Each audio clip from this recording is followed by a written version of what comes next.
Hola, hola, Vinci losers. Hola, bienvenidos a mi canal. If you're new to my channel, hola, como tu ta? And if you've been here for a while, hola, como tu ta?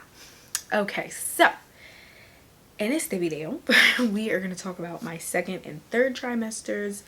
I am currently, at the time of filming this video, almost 36 weeks, which means I'm almost 9 months pregnant, which means I'm at the end of my third trimester, and I just finished filming me talking about my first trimester and like how I found out I was pregnant and stuff like that. Okay, so we're gonna talk about my second and third trimesters. Again, I said this in the video before where I talked about my first trimester. I am 30, let's just say I'm 36 weeks at this point. By the time you guys see this though, it will not be until after my child is already born. That's just how I want to do it. I'm gonna talk about my second and third trimesters. And if you've watched the first one, which I will have linked down below, go ahead and watch it. My first trimester was a disaster. Like I said, I say that with a smile on my face, but I was not smiling. It was horrible. The second and third trimesters are usually a little bit better. The second is the best versus the worst. Second is the best for the most part, or at least in my case it was. And the third is interesting. So yeah, let's just get into it.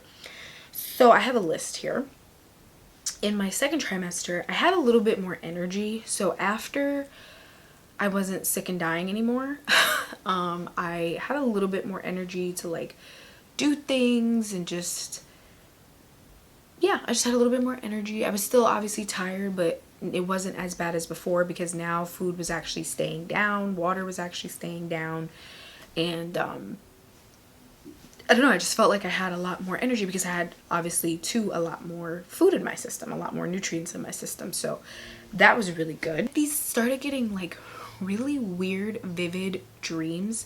And something I forgot to mention in the last video was that literally, I think a day before I took my pregnancy test that confirmed that I was pregnant, I had a dream that I had a positive pregnancy test. So yeah, and that dream was so vivid, so real that when I woke up to actually take the test, I was like, did I take it already? Like, what the hell? Like, I can't even tell y'all what my dreams were, but I've had some of them strange, some of them not so much, but some really, really vivid, oh my gosh, it seems like it's real dreams. I don't really know what that's about, but it is what it is. I would say now the most dreams that I have is just about the baby coming. So that's pretty much it. But yeah, I will say that this, if you haven't already, when you're in your second trimester, at least for me, this was the time where you may have trouble sleeping. Your belly is getting bigger, your body is changing, everything is spreading and getting large and in charge, and it just becomes more uncomfortable. You cannot sleep the way you used to. If you're a belly sleeper, you cannot sleep on your belly while you're pregnant. You are limited to sleeping on your left or your right side. They say that sleeping on your left side is the best for like blood flow and things like that, but of course you can sleep on your right side. So there's that. Because you're limited to that, it just makes it so hard and so uncomfortable to sleep. And there's a thing called pregnancy insomnia. It's a real thing, and I'm gonna be honest with you, at least for me, it got worse, especially in the third trimester. So yeah, just putting that out there. I was extremely hungry all the time in my second trimester, and I think it had to do with the fact that because my first was so bad and I was so nauseous, and like I said in that video, everything was repulsive to me. I think once I started getting healthier again, I started having my cravings back, my taste buds back, and I was really hungry, and I really felt like I could eat a horse. So yeah, I was extra hungry. The cravings that I've had, nothing crazy. I have not had any crazy cravings like peanut butter and pickles, or like nothing that Sweetie would eat. You know you know what I'm saying? If y'all get what I'm saying. Like, y'all know Sweetie, she been having some crazy concoctions and combos, but nothing like that. My cravings were just like regular food. I was craving like chicken nuggets, fries, Wendy's specifically, and I'm a McDonald's girl, but I was craving Wendy's specifically. Rice, bread, mashed potatoes. And rice, bread, and mashed potatoes was really all I could eat in the first trimester, because those were the only things that, even though I was still throwing it up, it didn't make it that bad. Oranges.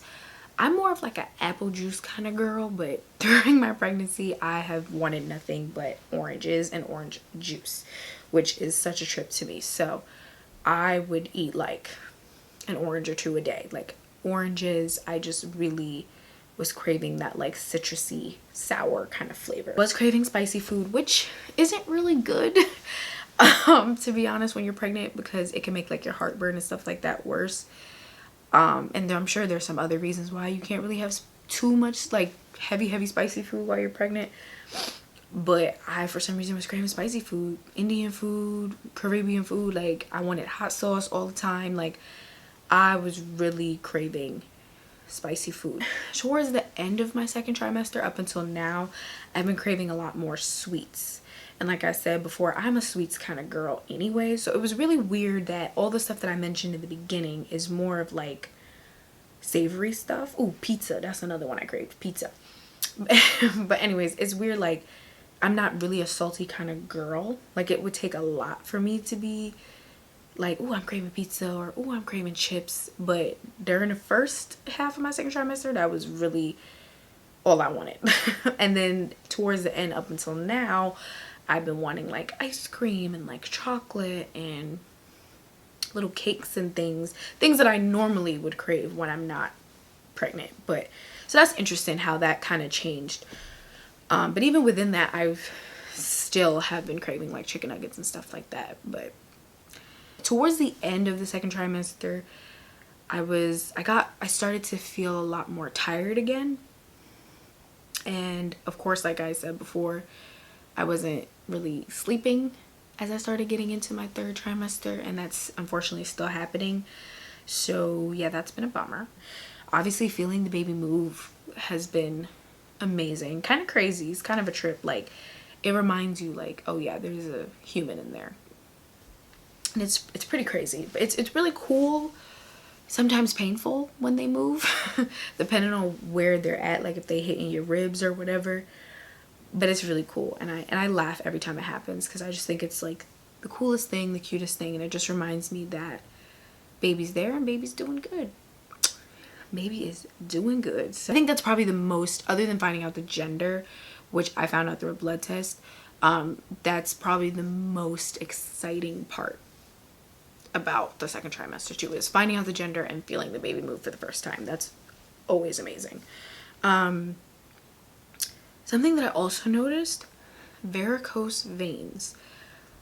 I can't really explain to y'all what that is, but just Google it. just look it up, or I might have it on a screen, whatever. But varicose veins, I have them like in my legs mainly. And it's just basically I can see my veins, like they pop out like a lot more. A lot in like my chest, like this area, as well as like I said in my legs and in my feet. And the thing is like my veins, you can see them anyways because I'm light and bright, so you can see them anyways, but I feel like they're definitely a lot more intense, and I can actually kind of like feel them. Like they actually kind of have like a, I don't want to say a texture, but I can actually feel them as opposed to just seeing them, if that makes any sense. So varicose veins is a real thing. You mostly get them in like your limbs, I think, like your legs. For me, it's the strongest in my legs. My doctor said you can even get them in your chocha down there, which is pretty crazy, but it's true. So varicose veins. One of the worst parts about the second trimester was the Charlie horses. If you don't know what that is, basically it's just like a spasm in your leg, basically, for lack of better explanation. But I would get it particularly a lot, I think in my left side I got it a lot. So it was like whenever I would stretch in the middle of the night, you know how when you move or something in the middle of the night and you like stretch, whenever I did that, it was painful. Like my leg would start like tensing up. Like I would get a Charlie horse, and I would have like a major cramp, and it would honestly affect how I would be able to walk. There was a time where I had to like hold on to the walls of the house just to move around because it left a really bad like cramp, like a really bad pain afterwards. And they would always happen in the middle of the night for me, like while I was sleeping when I was trying to stretch. And I got smart enough that I realized when they would happen. So in some ways I was able to kind of, like when I did stretch, I would kind of know like, okay, if I keep going, it's going to result in a Charlie horse. So after a while I was kind of able to figure out what was causing it and stuff like that. And I really don't know what causes it. Y'all can look it up.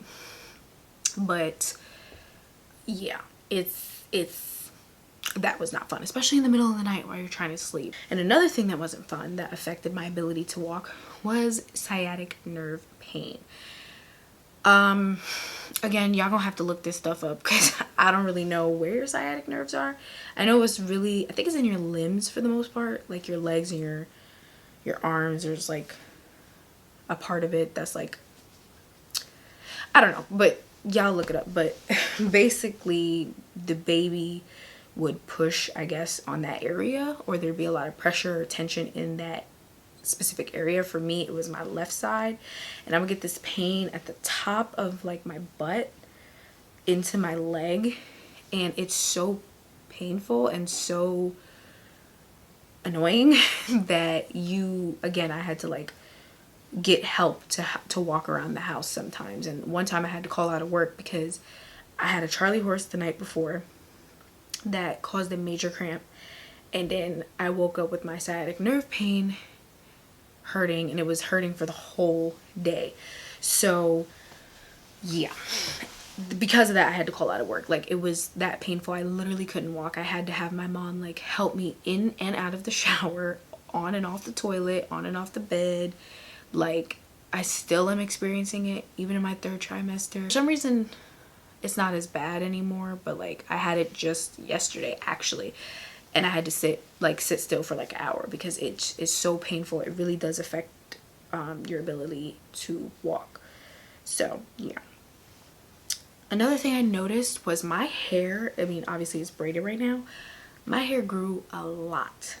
I mean like a lot. My hair for the most part, I ain't bald headed, don't get it twisted. My hair for the most part grows pretty fast. I get that from my dad. Thanks, Dad. Like our hair grows really fast, but it grew like extra fast. I don't know if it's from the prenatals, which have biotin in it, or if it's just hormones or a combination of both. But my hair grew a lot, and it grew pretty fast, pretty quick. It's not like Rapunzel long, okay, so I'm not going to exaggerate like that, but it grew, and it started getting a little bit thicker as well. So that's the good thing about it. About pregnancy. My baby then gave mommy some hair, period. I was never bald, but got a little bit more now, you know what I'm saying? The only thing with that though is my hair naturally is very dry. Like my hair eats product like crazy. But I noticed during pregnancy my hair is like even more dry, so I really have to work on like oiling my scalp and like making sure everything's all good and moisturized, because it was extra dry throughout my pregnancy. But it did grow a lot, and also my skin was extra dry. My skin, again, naturally is pretty dry unfortunately, but it just kind of gets worse at least for me it kind of got worse as I've been going along. Another thing was pregnancy brain is real, y'all. Pregnancy brain is so real. I could do something and completely forget what I'm doing while I'm in the middle of doing it, or you could just say something to me, or I could just be saying something or doing something, and then if I just get one moment of like distraction or something, it's gone. It's gone. Pregnancy brain is not a joke. It is 100% real. It is crazy how that works. Like your brain just, it's a fog. It's a big brain fart. You just forget like everything. And then lightning crotch, which sounds very funny, but lightning crotch, basically I don't even know how to describe that, but basically it's just a very sharp pain that you get, and it's very random, and it does start to happen in the second trimester. Why am I doing this as if I had a beard? Like, what the hell? Anyways, it's basically just like a pain that you get. It doesn't mean anything's wrong with you, doesn't mean anything's wrong with the baby, but it's just a pain that you get as the baby continues to grow and put more pressure. Your pelvis and your uterus, you know, are growing. Well, your uterus is putting more pressure on your pelvis and all that fun stuff. So it's just, it's very painful, it's very shocking, and it comes out of nowhere, but it's usually nothing for concern. But if you do feel any sorts of pain, don't be afraid to call your doctor. I did, and I had to wait for them to tell me that everything was okay, because obviously, my first time being pregnant, I don't know what to expect. I heard about that, but I didn't really know what to expect. I didn't know what that felt like. I didn't know what it is. So yeah, talk about my third trimester. So my third trimester, which I'm at the end of, I'm exhausted. Pregnancy insomnia is whooping my ass. Okay, I'm super tired. I'm not really getting any sleep, and I'm super anxious again. The third trimester is almost like the first. It's not as bad, especially compared to my personal first trimester, but it's the worst. It really is. Like, now I'm tired again. I don't have the energy that I had before. I'm not sleeping. I'm obviously stretching and getting even bigger and bigger as, you know, as we wait for baby to come. So that makes it more uncomfortable. So yeah, I am a little nauseous again, but it's nothing compared to the first trimester. So that's good. But the main thing is me being tired. You will experience swollen ankles and feet. I forgot the exact like term for that, but my feet and my ankles have been swollen. They're actually not that bad. It can make for your shoes to not fit. I think that's another thing about pregnancy. I don't know if it happens during or after, but a lot of people can go up to like 2 shoe sizes afterwards or during pregnancy because of swelling and changes and things like that. I'm having the sciatic nerve pain. Like I said, it's not as frequent, it's not as bad, but I did just have it yesterday and it was awful. But the best thing to do, and doctors are going to tell you this no matter what you're complaining about, stay hydrated. And as you get to the third trimester, make sure you're walking a lot and doing your Kegels and stuff like that, because that is definitely going to help you in labor time. You just feel heavy, which is kind of obvious. I feel heavier, like my stomach obviously is getting bigger, like I said. I didn't really notice stretch marks or didn't really get them until my third trimester. So there's that. I remember when I was in the ER, the doctor was like, I'm gonna just keep it real with you. There's nothing you can do about stretch marks. Nothing. You're either gonna get them or you don't. It can be hereditary too, or it's just, it depends on your body, but it's really like, of course it's good to moisturize and use lotions on your belly, and not scratch at the stretch marks, because that can make it worse. But she was just like, baby girl, ain't nothing you can do about it. Sorry. It's gonna happen. Like, your skin is stretching, you're growing a human, so you'll either get them or you won't. And just be okay with if you do get them, which I do have them, so it is what it is. Oh, I actually get full a lot faster, and I think it has to do with how big my belly is getting, but I still be hungry. I be ready to snack at all times, which is another thing that's really good to do while you're pregnant, especially in the first trimester if you're throwing up a lot, is to have, like, they say like 5 to 6 small meals a day, and like really have your snack between your meals and make sure your meals are lighter. Another thing is your tetas begin to produce milk. So I think it's called colostrum, which is like your body's making milk. It's milk. It's the milk that you would need to feed your baby. And so that's been exciting to see. For me, not a lot. I haven't produced a lot, but I do see it. Not gonna get too explicit, but I do see it. And I feel like a cow. Is shortness of breath, which I'm experiencing right now. I literally could sit here and do absolutely nothing, not even talk, and I will just go like I would, as if I ran a marathon. Like shortness of breath, especially during the like second into the third trimester and all the way basically up until the end, is no joke. And it's just because the baby is shifting and moving and growing, and they're putting more pressure on things like your bladder, which is another thing, using the bathroom a lot. Especially in the middle of the night, like 6 times in the middle of the night. We love that. But anyways, your baby's pushing on things, especially your lungs, so it makes it harder for you to take like a full, real deep breath, and it just makes it harder for you to breathe, unfortunately. If it gets too bad, I definitely recommend y'all talk to your doctor.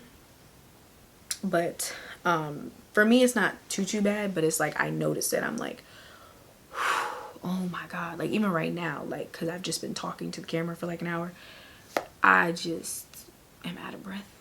I could be doing nothing. I could walk from here to the bathroom, and my bathroom is literally right there, and I'm out of breath. I'm out of breath. They say it gets better, well, obviously once you give birth and once your baby begins to drop, which is another thing that happens in the third trimester, when your baby starts to drop into your pelvis and supposed to go head first and start to get ready for birth. They say once that happens, you might notice that you are able to breathe a little bit better, because now the baby's not like up here, they're going down, and you kind of feel like there's nothing blocking you, basically. So yeah, that's been pretty fun. So yeah, but the third trimester, it kind of sort of in some ways goes back to the first trimester, but it's just even more uncomfortable because you're it's almost time, and you're just getting bigger, and baby is pushing and moving and getting ready to come out into this world, and it's really hard, especially the sleeping part and the shortness of breath. But I'm 36 weeks. I'm almost at the finish line, so we can do this. But anyways, you guys, I hope you enjoyed this video. I hope it was informative, or you felt like you could relate. Or if you are a guy, I hope you now understand what your moms and your sisters and your grandmas and all the other women around you have been through, that are pregnant. Pregnancy is beautiful. It's absolutely beautiful, but it is very, very taxing sometimes, especially physically. Your body's changing so much, and that can affect you mentally as well. But it's also a beautiful thing, but it's not easy. So yeah, hope you guys enjoyed this video. I will see you guys in el próximo video and other videos to come. Love you. Besos, and I will see you later. Adios.